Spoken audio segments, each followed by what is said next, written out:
Okay, ang ating pong gospel text reading po, no?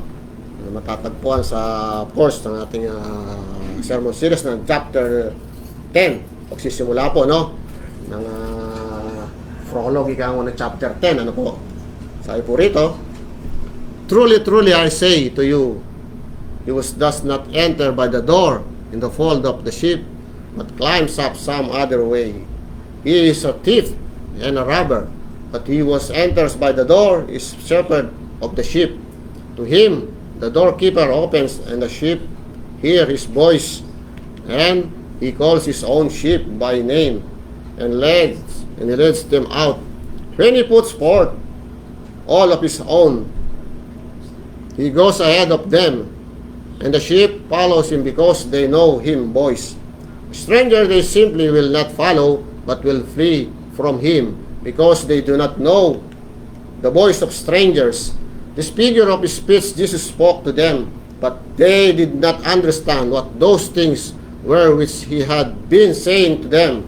So Jesus said to them again, "Truly, truly, I say to you, I am the door of the sheep, and will come before me are thieves and robbers.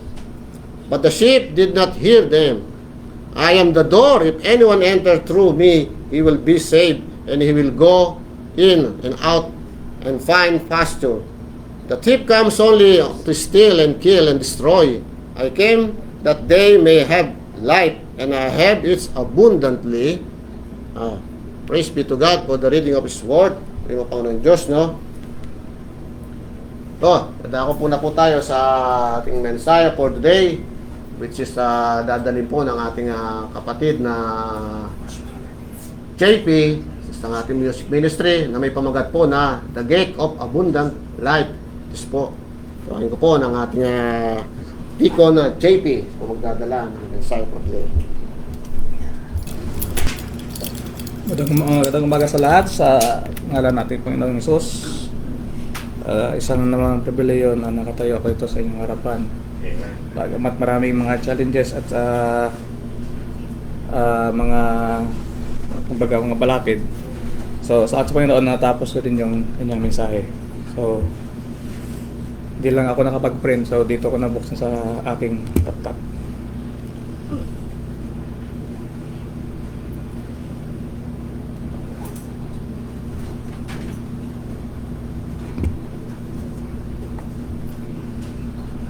Okay. Tayo muna manalangin. Panginoong Diyos, muli salamat sa pagkataon at Panginoon, binigyan mo sa akin noon. Pinupun namin sa bahay, panambahan Panginoon upang mapapahinig ng salita nawa. Lord, ikaw ang magsalita sa harapan Panginoon at itago mo ko sa iyong harapan Panginoon upang Panginoon ang iyong righteousness lang makita sa amin Panginoon. Lord, nawa ikaw ang mag-enlighten sa amin, empower us by your Holy Spirit Panginoon. And Lord, nawa ikaw ang patuloy na magbigay ng karunungan sa aming Panginoon. Lord, itong aming langin, Jesus name pray, Amen. So, ang pamagat ng ating mensahe for today is The Gate of Abundant Life, which is makita atin sa ating text verse sa John chapter 10, verse 1 to 10. At basahin ko ulit. Sabi ng Panginoon dito is, "Verily, verily, I say unto you, he that entereth not by the door into the sheepfold, but climbeth up some other way, the same is a thief and a robber. But he that entereth in the door is the shepherd of the sheep. To him the porter openeth, and the sheep hear his voice. And he calleth his own sheep by name, and leadeth them out. And when he putteth forth his own sheep, he goeth before them, and the sheep follow him, for they know his voice. And a stranger will not follow, but flee from him, for they know not the voice of strangers. This parable spake Jesus unto them, but they understood not what things they were which he spake unto them. Then Jesus said again, "Verily, verily, I say unto you, I am the door of the sheep. All that ever came before me are thieves and robbers, but the sheep did not hear them. I am the door. For by me, if any man enter in, he shall save he shall be saved, and shall go in and out, and find pasture. The thief cometh not, but to steal, and to kill, and to destroy. I am come, that they might have life, and that they may have it more abundantly. For our introduction, so kung naalala nyo sa series natin is nagsimula si Jesus ng kanyang discussion from chapter 8, chapter 9 to chapter 10. So John chapter 9 tells the story of a man who has been born blind and had his sight restored by Jesus. This is so happened when Jesus was about to leave the temple along with his disciples, kung naalala nyo. So it so happened they passed by the man, a beggar, that was born blind, and out of curiosity the disciple asked him who is at fault, or who committed a sin. Is it the man or his parent, of why he has been blind? Yun ang tanong ng disciple sa kanilang sarili, which is narinig ng Panginoong Hesus. So Jesus answered to them immediately. Okay? Jesus immediately enacted the truth of his claim by healing the man who has been born blind. So ano ang claim ng Panginoong Hesus before nito? Sa chapter 8 nakita natin, sabi niya, I am the light of the world. Ito yung claim niya. Okay? His claim by healing the man who has been born blind, that through him the works of God was manifested or demonstrated. It is found in John chapter 9 verse 1 to 7. This miracle is not just a day-to-day healing done by Jesus, but it is a living illustration of Jesus' claim as the light of the world, who gives both physical and spiritual sight. It is found in John 8:12. Then Jesus again spake unto them, saying, I am the light of the world. He that followeth me shall not walk in darkness, but he shall have the light of life. Ito yung sabi niya sa John chapter 8 verse 12.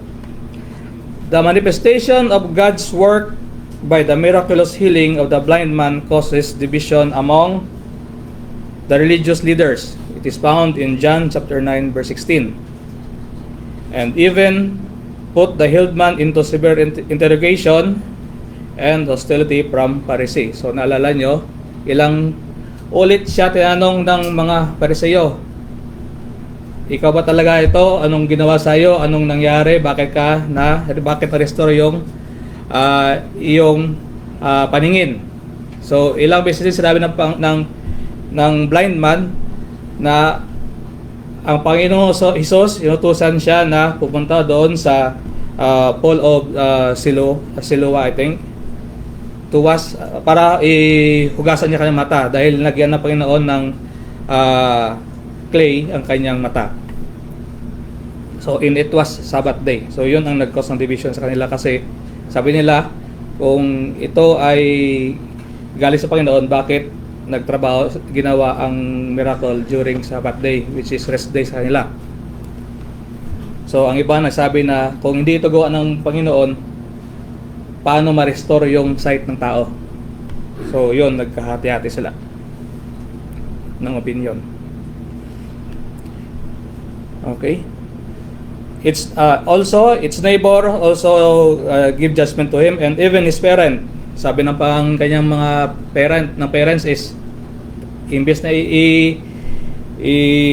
depensahan siya na ito yung anak namin na na talagang bulag to nung simula bata pa. Sabi dahil sa takot nila sa intimidation ng Pharisees, ng authorities, sabi nila, tanungin mo siya kasi nasa edad na siya, nasa tamang edad na. And later on, he was cast out of the temple or synagogue. Ang setting nito pala is from chapter 8. Chapter 7 is mayroon sa discussion sa temple. And then after sa last part ng chapter 7 is si Jesus nag-disperse sila, si Jesus pumunta ng Mount of Olives. And pa-start ng chapter 8 is bumalik si Jesus sa temple, which is doon nila dinala yung woman na nakot na sabi nila na nahuli in act na nag-commit adultery.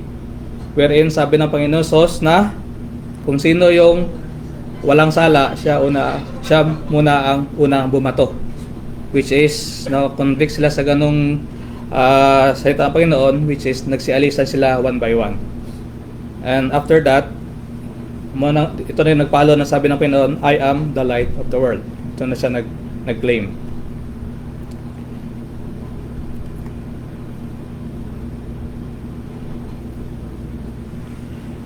Okay? When Jesus heard that the man he healed has been cast out of the Pharisees, he sought him, and when he found him, Jesus revealed himself, saying he is the Son of God who is talking to him. Ang kwento dito is, nung pinalabas siya sa temple, kinumpron siya ng Panginoon, nakatagpo yung Panginoon, sabi ng Panginoon, do you believe in the Son of God, the Son of Man? So sabi ng blind man in response is, sino siya Lord para paniwalaan ko? So sabi niya, ako ay siya na nagsasabi sa iyo, nakausap mo. Yun yung sabi ng Panginoon Jesus. And then the blind man believed and worship God, worship Jesus. Okay. He says, Lord, I believe and worship. Okay. The healed man received the spiritual enlightenment and faith. He acknowledges Jesus' authority, and by affirming it, he says, Lord, I believe and worship Jesus. It is found in John chapter 9, verse 35 to 38. The word affirmation is not the term that we say that we declare by oath, but it is the word of professing it in public that we declare that we believe. It is on ang meaning ng affirmation. In the last part of John chapter 9, Jesus declares that He comes to judge those who are spiritually blind, those who claim to be morally upright or righteous through their authority and status, and by studying the law which was given by Moses and passed on to them as they supposed to teach, lead, and guide the people of Israel unto God, but they did the opposite way. It is found in John chapter 9, verse 39 to 41. So recap lang to ng nakaraan para makapuproceed tayo sa chapter 10. John chapter 9, verse 39 to 41 is the follow-up of Jesus' declaration of John 8:12. To those who refuse to follow and acknowledge Jesus' revelation that He is the Son of God, the Christ, are blind spiritually and don't have the light of life. So, ulitin ko those who refuse to follow and acknowledge Jesus' revelation that He is the Son of God, the Christ, are blind spiritually and don't have the light of life. Those who claim to see yet blinded by their pride and ego, which is in verse 9, chapter 9, verse 33, are walking continuously in darkness and are continuing in their sin, as stated in John chapter 9, verse 41. Now we proceed to our message proper. The sudden shift of topic is not a new theme, but a continuation of Jesus' confrontation with Pharisee. It is Jesus' direct response that addressed the Pharisees' spiritual blindness and false leadership. Bakit tinitira ng Panginoon Hesus ang mga Pharisee? Ang mga leaders, religious leaders, Pharisee, Sadducees, and scribes. So malalaman natin mamaya yan. Okay? The picture or imagery of the shepherd and the sheepfold became a clear comparison between Christ's genuine care for God's people and the self-serving corruption of the religious leaders, the Pharisees. Okay? So, sa atin passage, meron tayong 1, 2, 3, 4, 5, 6 na characters. Okay? The first one is the shepherd. A shepherd is a person who herds, tends, and guard the sheep. A person who protects, guides, or watches over a person or group of people. Spiritually, this represents Christ, who lovingly leads and guards His people. It is found in Psalm chapter 23, verse 1, and Isaiah chapter 40, verse 10 to 11. So, ating basahin. Kung ito na lang saan. Wala kasi akong Psalm 23, alam naman natin yun, di ba? The Lord is my shepherd, I shall not want. Okay? And then Isaiah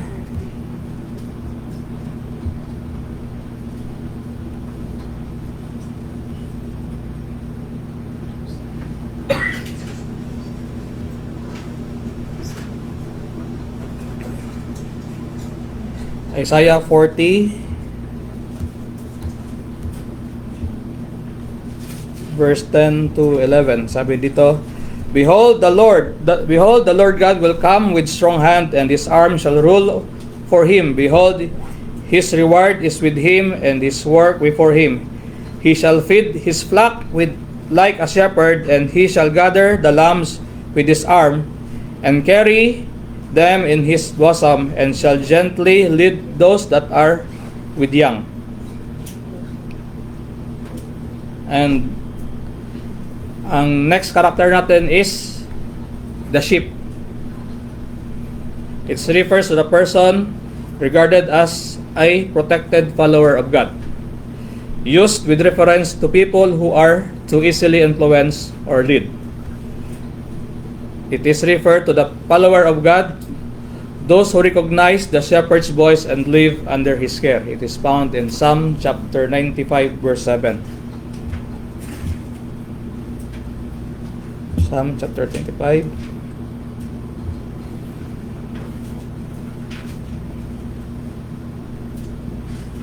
Verse 7.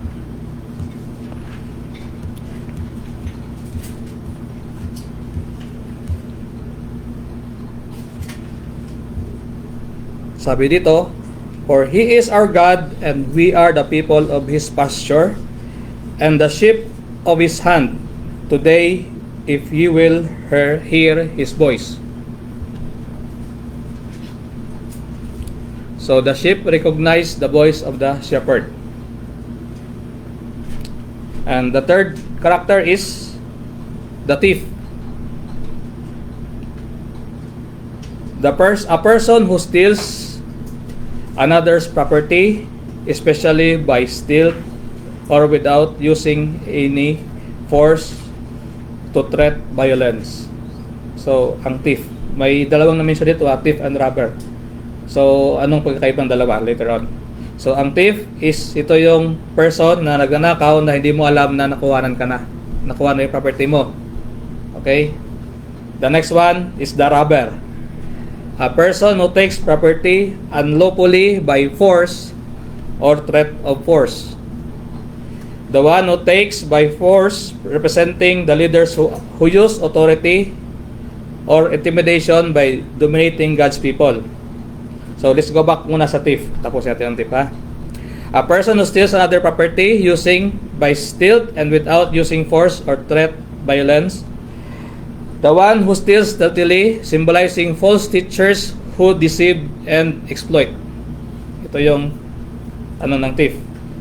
It is found in Jeremiah chapter 23, verse 1 to 2.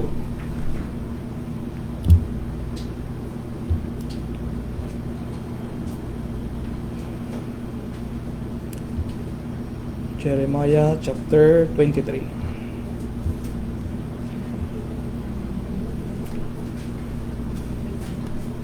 Sabi dito, woe be unto the pastors that destroys and scatters the sheep of my pasture, saith the Lord. Verse 2, therefore, thus saith the Lord God of Israel against the pastors that feed my people. Ye have scattered my flock and driven them away, and have not visited them. Behold, I will visit upon you the evil of your doings, saith the Lord. Ito yung declaration ng Panginoon. And makita natin sa Matthew chapter 7 verse 15. Matthew chapter 7 verse 15. Sabi ng Panginoon dito, through warnings, beware of false prophets, which come to you in sheep clothing, but inwardly they are ravening wolves. And lastly, it is can be found in 2 Corinthians chapter 11 verse 12 to 14.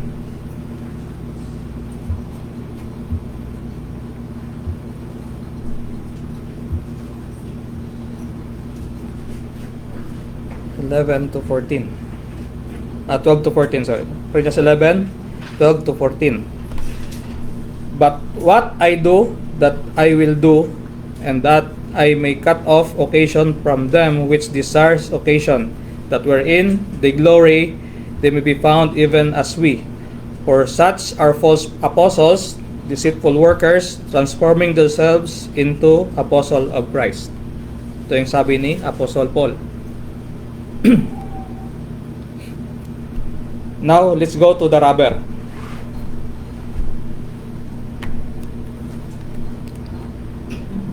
So, the robber is a person who takes property unlawfully by forcing or threat by force. The one who takes by force, representing leaders who use authority and intimidation to dominate God's people. So, ito yung makita natin sa Ezekiel chapter 34 verse 8.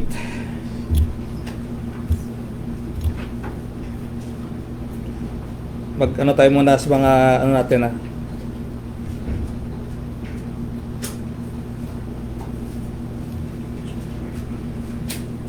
Ezekiel 34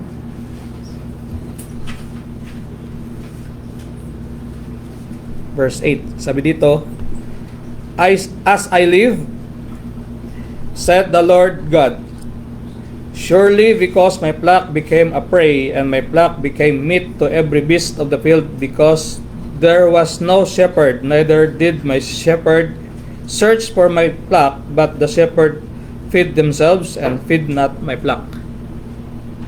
So, ang instead na papakainin or nurture ng shepherd ang kanyang inaalagaan na mga sheep, is inuna niya yung kanyang sarili at nagkapataba siya, habang ang kanyang mga inaalagaan is nangangayat at nagkakasakit.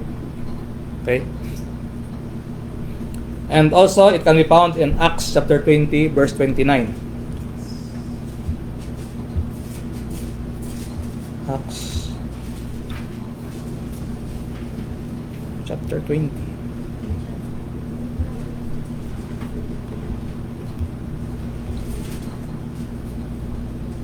Sabi dito, for I know this, that after my departing shall grievous wolves enter among you, not sparing the flock. So kung makikita nyo, lahat ito is a warning. Ang buod ng chapter 10 is about more on warning. And the fifth, 1, 2, 3, 4, 5, the porter or the gatekeeper. He is a person in charge of the entrance.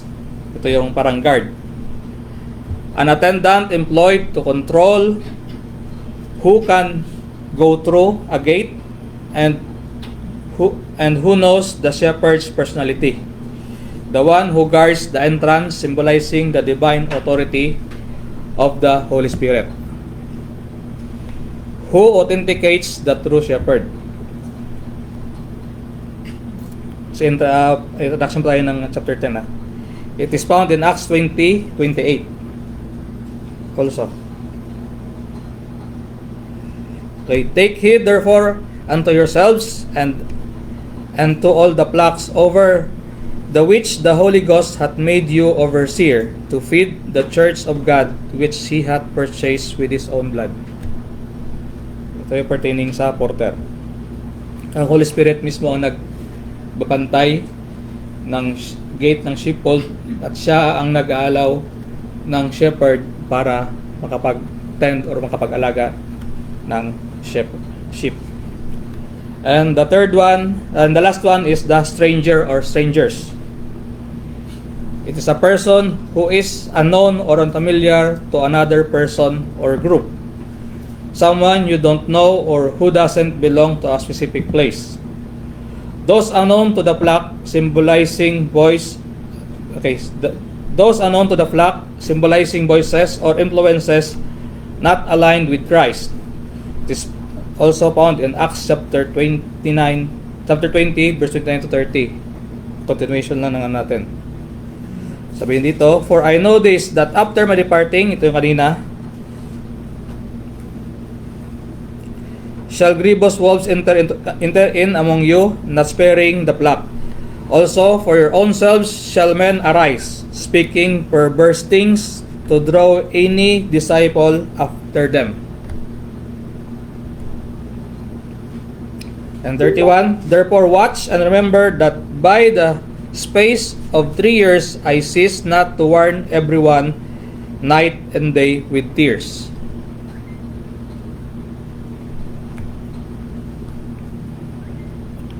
And also, makita natin ito sa Deuteronomy chapter 13 verse 1 to 5.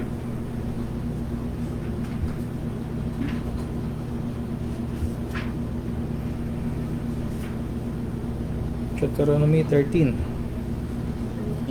1 to 5.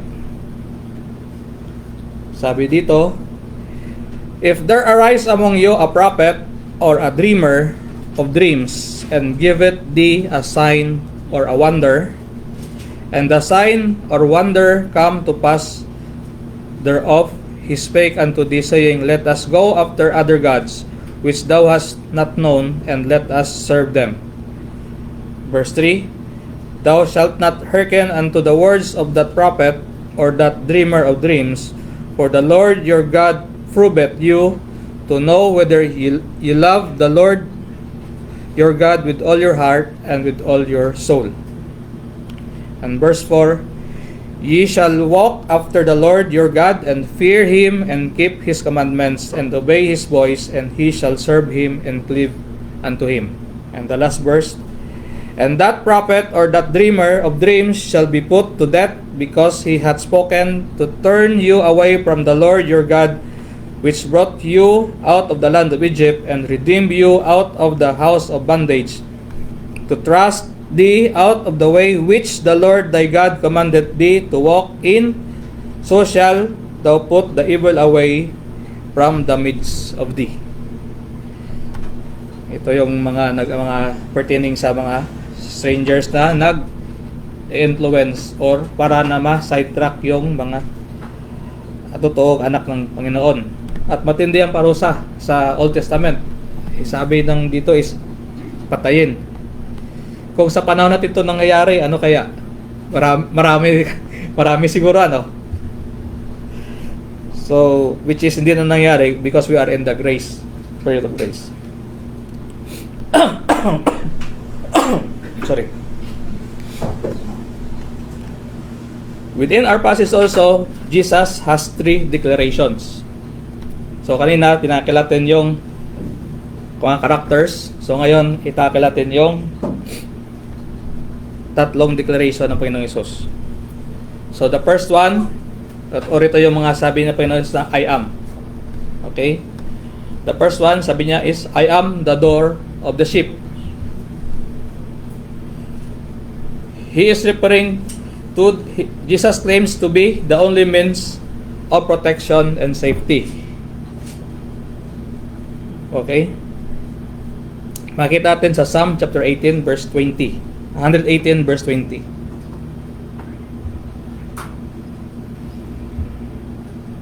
Psalm 118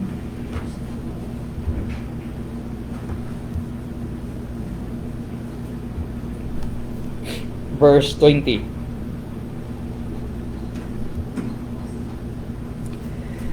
This gate of the Lord into which the righteous shall enter. Ito yung claim ng Panginoon. Siya ang pinto para sa mga kanyang mga tupa. So ito yung pinto na only ang righteous nakakapasok. And also in John 14:6. Anong sabi ng John 14:6? I am the way, the truth, the truth and the life.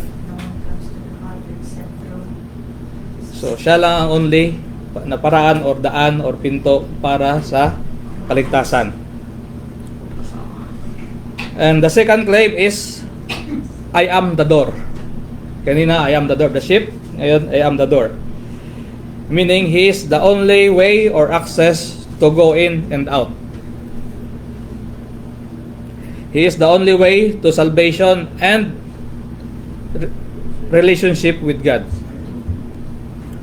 The door denotes to afford or offer a passage or communication.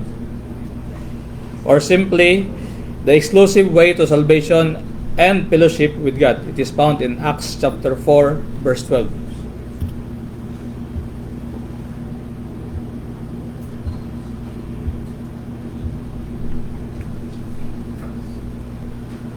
Sabi dito, neither is there salvation in any other, for there is none other name under heaven given among men whereby we trust and be saved. It is only by the name of Jesus Christ. Then, about his third claim is, sabi ng Panginoon ni Jesus, I came that they might have life and have it more abundantly. The only provider of salvation to become free from spiritual danger, spiritual freedom, and abundant spiritual life. The giver of eternal and overflowing and fulfilling life. Which is makita natin sa Psalm chapter 36 verse 9. So Bible muna tayo Bible drill. 36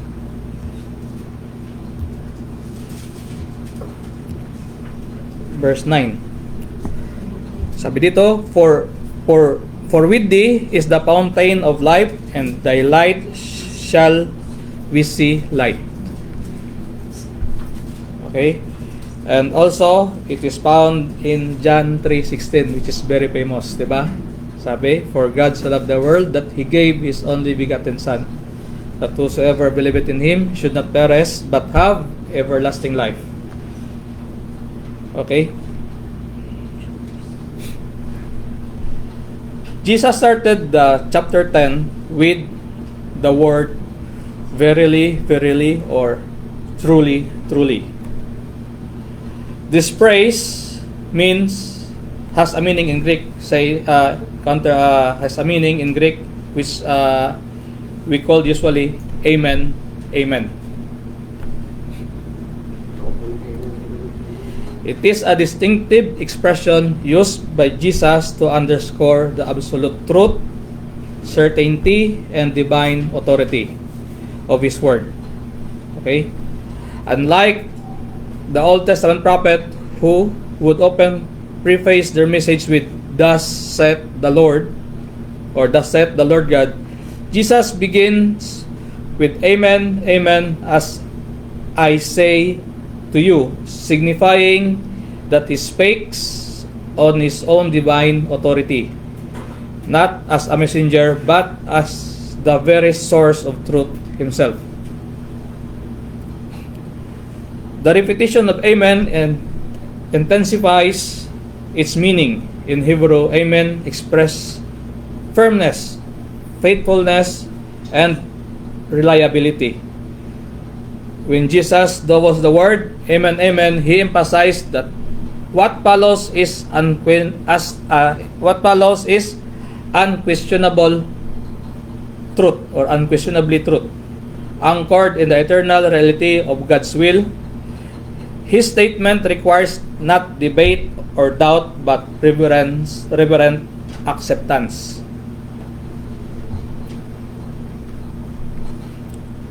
When Jesus says, "Truly, truly, I say to you," it is as though He stands in a heavenly courtroom, raising His right hand and declaring under the divine oath that His words are the truth the whole truth, and nothing but the truth. So, open natin ito makikita sa sa korte, di ba?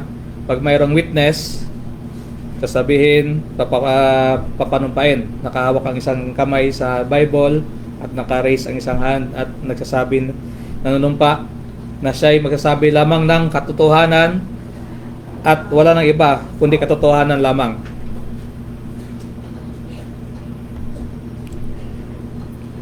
Okay?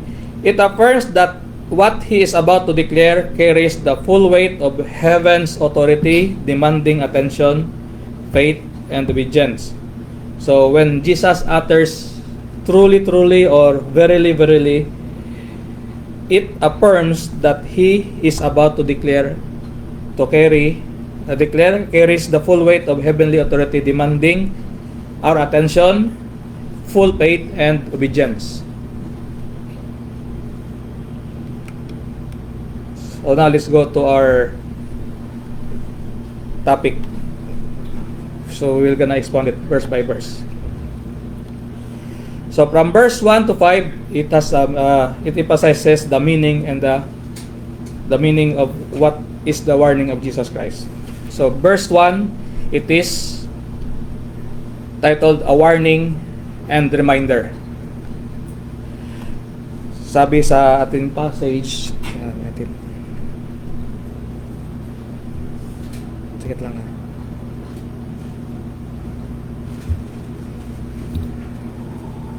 Okay. John chapter 10. Sa ating passage sa chapter 1, verse 1, Verily, verily, I say unto you, he that entereth not by the door into the sheepfold, but climbeth up some other way, the same is a thief and a robber. So it is a warning and reminder to the sheep. Jesus reminds God's people, the sheep, that anyone who tries to enter the sheepfold by any other means other than the door is a thief and robber. This is a warning against the false leaders and deceptive voices that seeks to infiltrate the flock. The sheep must remain watchful and discerning, guarding against impostors who come with harmful intent.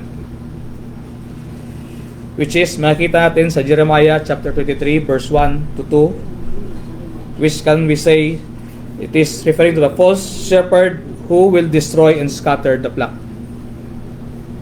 And also in Peter, I think 1 Peter chapter 2 verse 1 to 3, false teachers exploit with fabricated stories.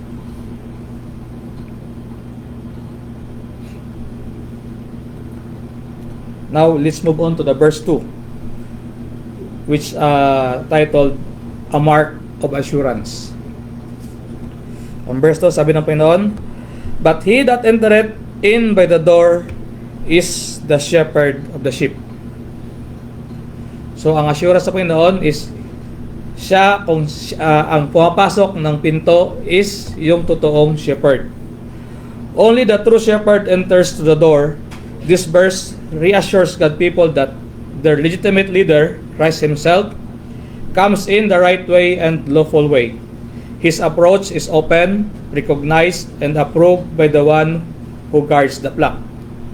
Kung naalala nyo kayo na yung saan natin sa character na mission natin, ang guard sa flock after na maidala sa sheepfold is ang Holy Spirit. So, ang Holy Spirit din nag-open ng door para sa shepherd na pupunta sa kanyang flock. Which can be found in John chapter 3 verse 27. At ang sabi dito, a man can receive nothing unless it is given to him from heaven. And in Hebrews chapter 5 verse 4 to 5, in summary lang, that no one takes his honor to himself if God's appointed to him. And we will proceed to the verse 3. Verse 3, sabi dito is, To him the porter openeth, and the sheep hear his voice, and they calleth his own sheep by name, and leadeth them out. So, ang verse 3 is a confirmation of recognition and trust from the sheep. Okay? The gatekeeper, representing divine authority of the whole or the Holy Spirit, recognizes and admits the true shepherd. The shepherd in turn calls his own sheep by name, showing intimate relationship and personal care, and leads them out to nourishment and safety. It affirms both divine authentication of the shepherd and the personal connection with each believer. John 14:26 said, "The Spirit testifies of Christ." And Psalm 100 verse 3 says, "We are His people and the sheep of His pasture." And in John 14:26 then also, "It is the Comforter, which is the Holy Spirit, whom the Father will send in my name, will teach all things and bring all things to remembrance." Now let's proceed to verse 4. Verse 4 said, "And when he putteth forth his own sheep, he goeth before them, and the sheep follow him, for they know his voice." So, ang pamagat ito is the shepherd's voice and the sheep's obedience. Narinig ng sheep ang voice ng shepherd, kaya sila nakinig at sumunod. When the shepherd goes ahead of them, the sheep followed him, for they know his voice. This illustrates the relationship of trust between Christ and his people. They follow not out of fear, but out of recognition and confidence that in his guidance, and protection. Again, this illustrates the relationship of trust between Christ and his people. They follow not out of fear, but out of recognition and confidence in his guidance and protection. So, ang sheep is sumunod sa shepherd kasi naniniwala sila na i-guide sila papunta sa magandang location or field upang mabusog sila at maalagaan. Okay? Psalm 23 verse 2 to 4, sabi dito, "He leads me beside still waters, He guides me in the path of righteousness." Isaiah 48:17, sabi dito, "I am the Lord your God who teaches you to profit, who leads you." And in John 12:26, "If anyone serves me, he must follow me."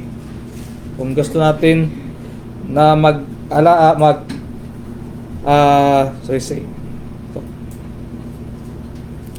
kung gusto natin pagserbisyuhan ang ating Panginoon, we must follow Him, sabi ng Panginoon.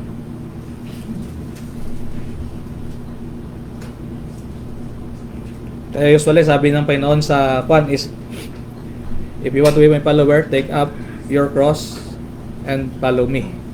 Diba?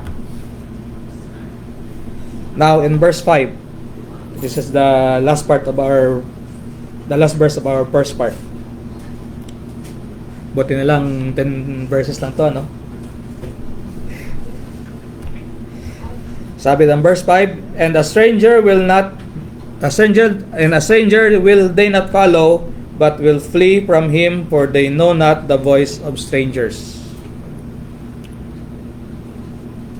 It is ang title ito sa verse 5 is the loyalty and discernment of the sheep.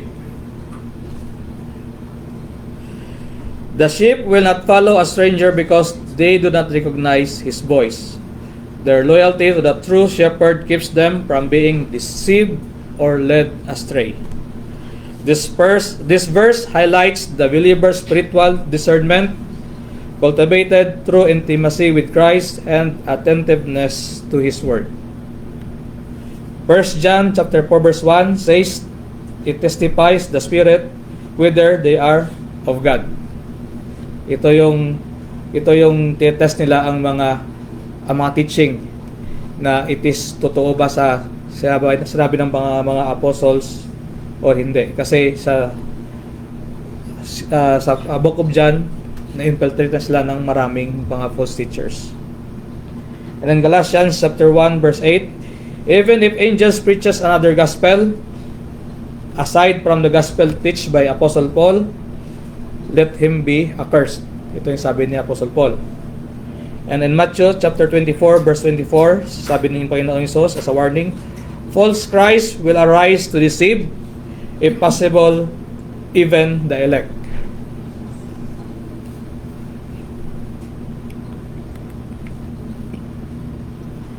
So, let's proceed to verse 6.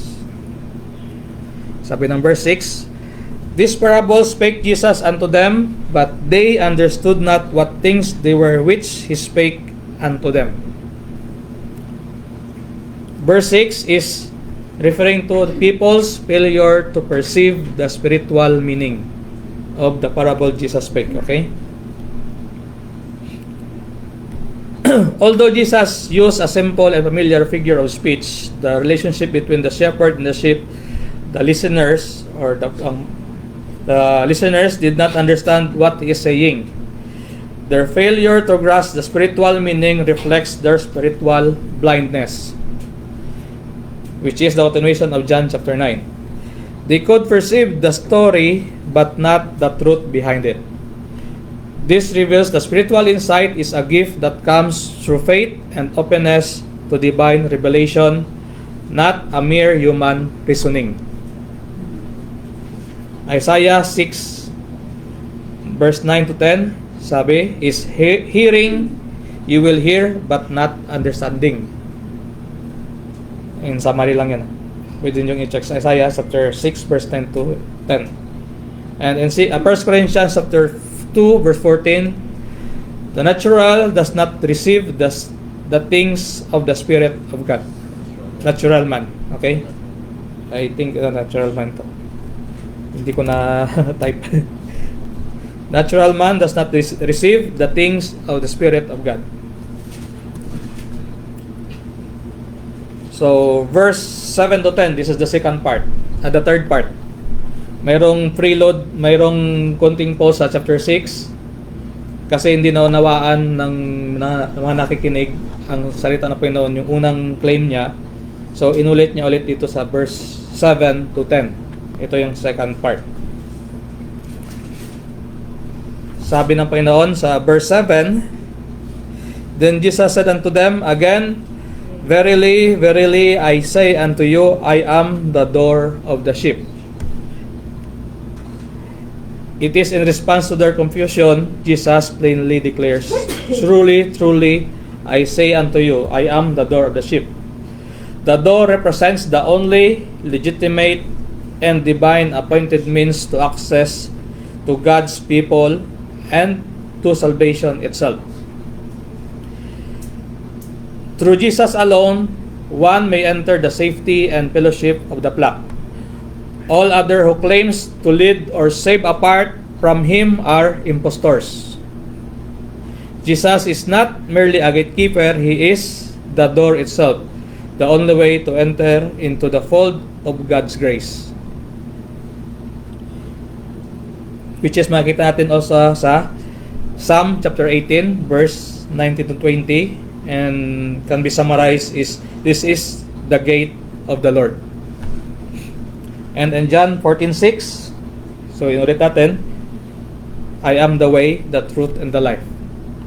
And no man comes to the Father except through Jesus Christ alone. And in Acts chapter 10 verse 43, it refers to everyone who believes in Him receives forgiveness of sin.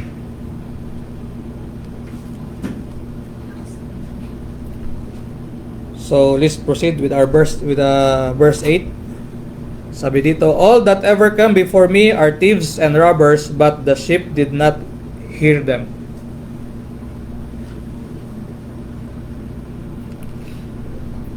It can be referred also the exposure of false shepherd for verse 8.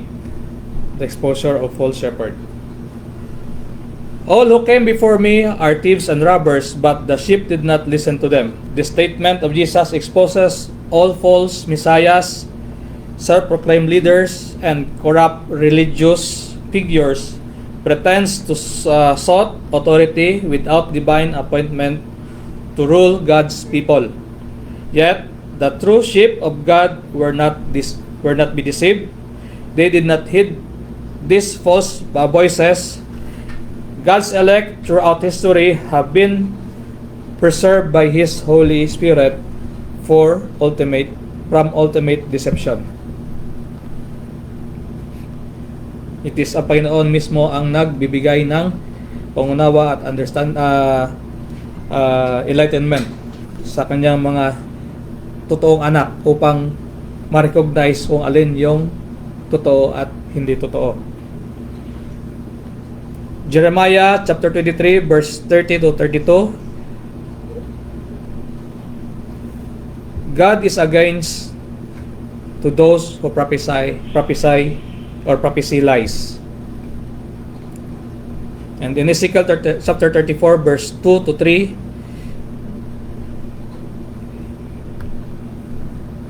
sabi ng Panginoon, woe be to the shepherd who feed themselves instead of the flock. And in Matthew 7:15, sabi ng Panginoon, beware of false prophets in sheep's clothing.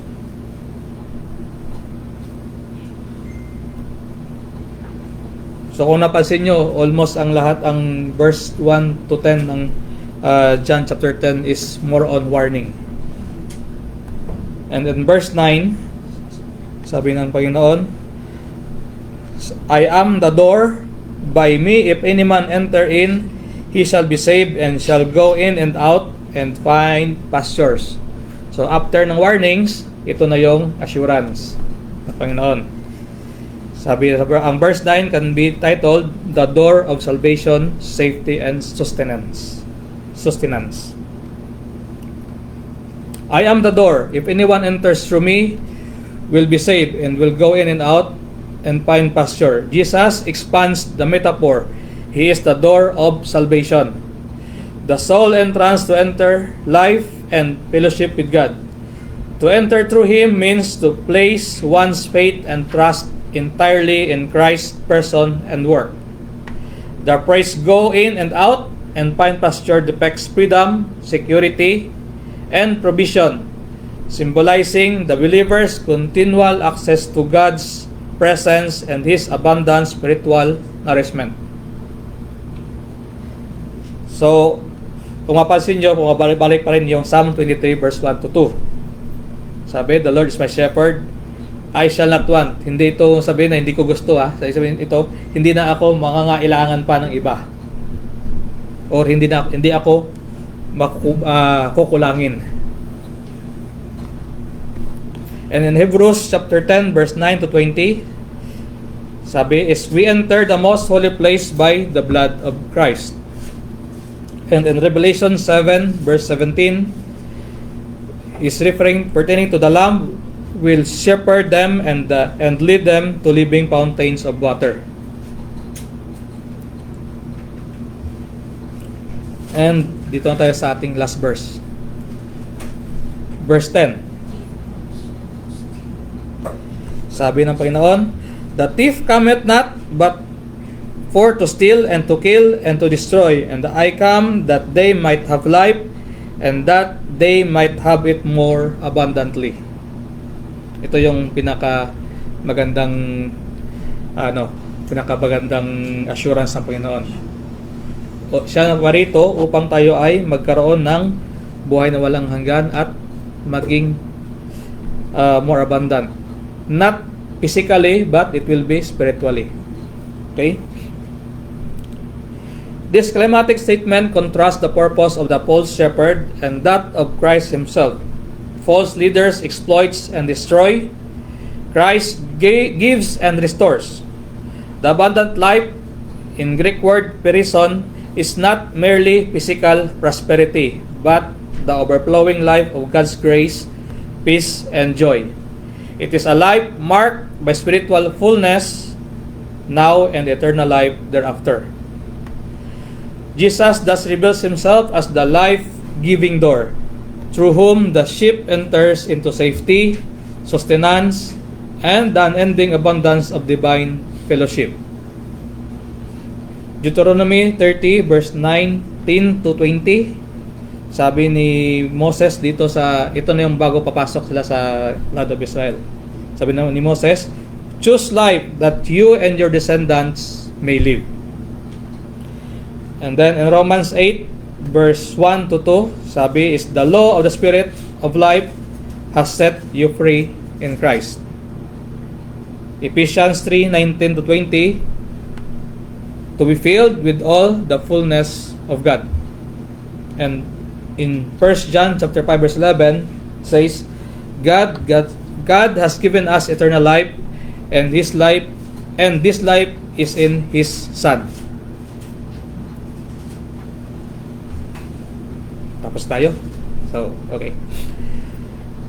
John chapter 10 verse 1 to 10 is the fulfillment of the prophecy in the Old Testament. Okay? It is God's declaration of the Son of Man, who is the Son of Man, which is referring to Prophet Ezekiel. God calls always Prophet Ezekiel as Son of Man with a small m. If you notice in the New Testament, it was also used by Jesus as the Son of Man with capital M. Okay? Which can be found in Ezekiel chapter 34 verse 1 to 35. Ito yung pertaining, yung John chapter 10 verse 1 to 10. Ito yung mismo ang warning na Panginoon sa Ezekiel chapter 34 verse 1 to 35. Ito yung whole chapter ng Ezekiel. First, God's declaration of judgment to the false teachers, false shepherd, and abusive fellow that causes the sheep or God's people to scatter, and He will be against them. Ito yung declaration ng Panginoon. Kung basahin natin ang Ezekiel, makikita nyo yan sa ang book of Ezekiel chapter 34.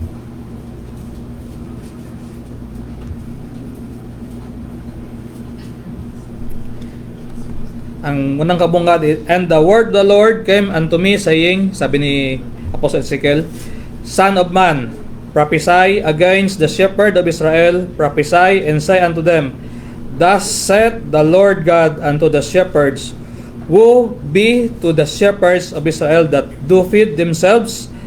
Should not the shepherd feed the flocks? Ito yung sabi sa book of Ezekiel.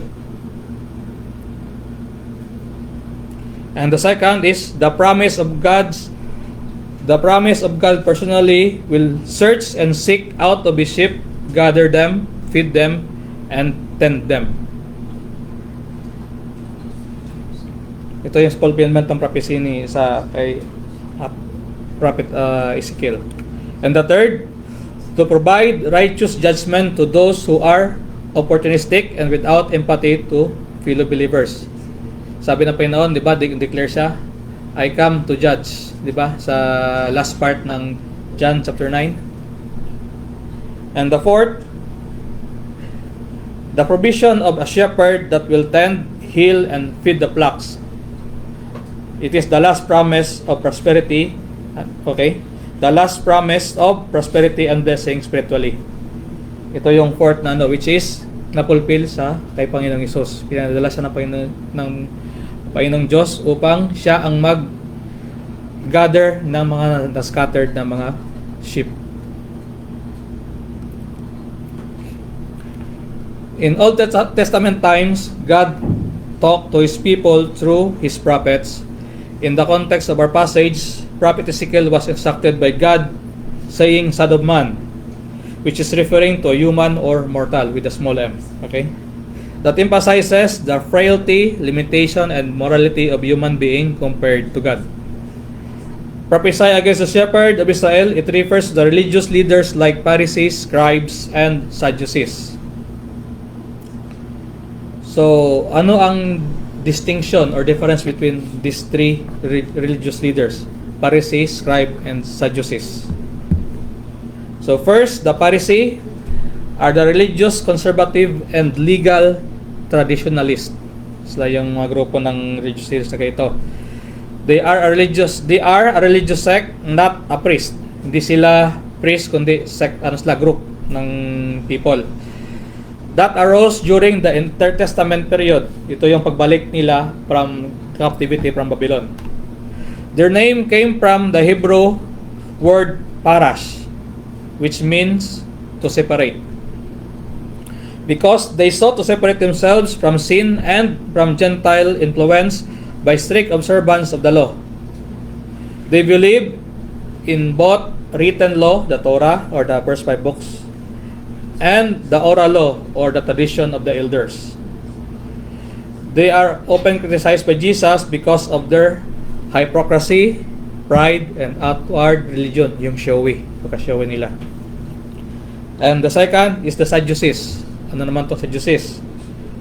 They are the aristocratic, priestly, and political aligned group. They are mainly wealthy priests. They are mainly wealthy priestly families and members of the Sanhedrin or Jewish ruling council. So ito naman yung sa part ng Sadducees. Mga parts na sa mga priest. They were conservative in scripture but liberals in practice. Okay? They are politically pragmatic and cooperative with the Romans. Okay? So nakikipag alyansa sa mga kung sino yung nasa authority. So ito yung mga Sadducees. They only believe in the written law or the Torah and rejects the oral law and the later traditions. They focus on temple worship and sacrificial rituals rather than spiritual piety. Ito yung Sadducees.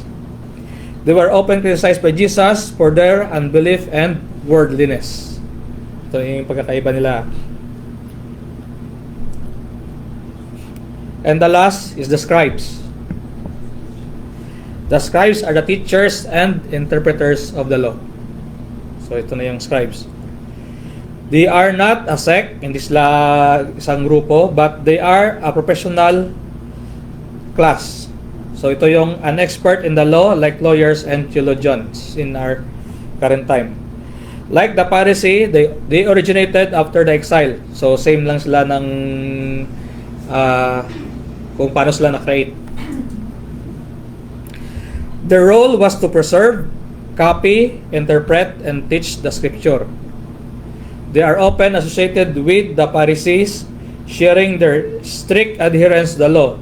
They interpret and debated minute details of the law and tradition. So ito yung mga talagang babad sa pag-aaral at kung may mga konting pagdidipatihan para kung ano yung ma-come up or minsan pag-aawayan.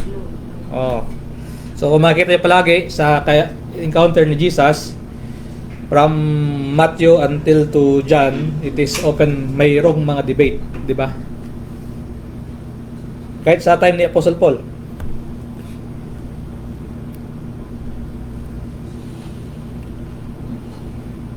Saan ako? Nawala ko. Okay. They held position as teachers, lawyers, and recorders in both religious and civil matters. Ito yung mga scribes. They are highly respected as religious authorities and guardians of the scripture. They were openly criticized by Jesus for their legalism, pride, and distortion of the truth. Kasi nandiyan ang katotohanan sa harapan nila, pinipilit pa rin nila na hindi paniwalaan at binabaliktad. Gaya ng ginawa nila sa blind man. Ilang beses na pinaliwanag ng blind man kung ano ang ginawa sa kanya at saka hanggang nainis na yung blind man, sabi niya, bakit nyo ako ulit tinatanong? Gusto nyo bang maging disciple din ng Panginoong Hesus? So ano ang response nila? Tuturuan mo pa kami na kami yung aral sa salita ng Panginoon at ikaw ano ka? Yun ang sabi niya, di ba? So yun ang ginagawa nila is to twist. Nandiyan na yung proof. Bakit ayaw mo maniwala? Okay? If we notice, all the prophets instructed by God to deliver or convey His message to His people would say, "Thus saith the Lord God." This is to affirm God's message. While in New Testament, in our text verse, John chapter 10 verse 1 and John chapter 10 verse 7, Jesus declares, "Verily, verily," or "Truly, truly, I say unto you, which is affirming His authority and confirming His lordship. Kung sa Old Testament, magsasabi ang mga prophets is ito yung utos ng Panginoon, itong sabi ng Panginoon. Pero dito sa New Testament, sabi ng Panginoon, ito ang sabi ko sa inyo, which is He holds His authority as the Son of God. Okay, now we will go to our conclusion. John chapter 9 and chapter 10 together reveals the contrast between the spiritual blindness and sight. The healing of the man born blind illustrates how Jesus opens physical and spiritual eyes, while the Pharisees' pride highlights the danger of self-righteousness. In our text verse, Jesus presents Himself as the true shepherd and the door of the sheep, the only way to salvation, protection, and abundant life. He contrasts His loving care with the deception and destruction of false leaders, the thieves and the robbers, showing that His purpose to come is the restoration and not exploitation of His flock. This passage fulfills Ezekiel chapter 34 prophecy. God condemns the false shepherd, promises to seek and gather His sheep, and provides a faithful shepherd. Through Christ, believers find salvation, safely, spiritual nourishment, and eternal life. Thus, we are called as the sheep of God in His pasture. We are called to recognize His voice, the voice of our shepherd, to follow Him faithfully, and to trust in the shepherd who lays down his life for his sheep, giving us abundant life and eternal life. For our closing verse, 1 Peter chapter 2 verse 25, sabi is, for you were like sheep going astray, but now have returned unto the shepherd and overseer of your soul. Purihin ang Panginoon sa kanyang salita.